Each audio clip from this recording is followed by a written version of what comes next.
আমি তো নামাজ রে নামাজ বলি না, জানি না ওলামা আমার বিরুদ্ধে কি বলে আল্লাহই জানে। আমি তো নামাজ রে নামাজ বলি না, নামাজ এটা বাহানা, এটা হলো ভালোবাসার বিকাশ। ভালোবাসা আমাদের নবীর জির দিলের ব্যথার বিকাশ। যখন 5 ওয়াক্ত নামাজ করে দিয়েছেন 50 থেকে 5-এ, তো মুসা আলাইহিস ইসলাম বলতেছিল 5 ওয়াক্ত উম্মত পড়বে না, যান কমায়া নিয়ে আসেন, আমি 2 ওয়াক্ত পড়াইতে পারি না, আপনি 5 ওয়াক্ত কোত্থেকে পড়াবেন। তো আমাদের নবীজি বলতেছিল এখন আর যাইতে মন চায় না, লজ্জা লাগে, কিন্তু ভিতরে আগুন জ্বলতেছিল, উম্মত যদি না পড়ে তো আমি মুখ দেখাবো, তো দেখাবো কি করে।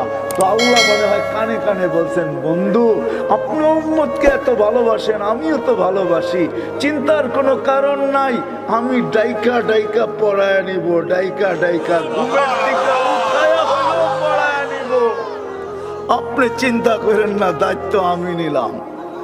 আর আমার মনে হয় নামাজের জন্য না, হয় উম্মতের পরে তো উম্মতই নাই, ঠিক না? এই নবীর পরে তো নবীই নাই, ঠিক না? উম্মতের পরে কি নাই? উম্মত।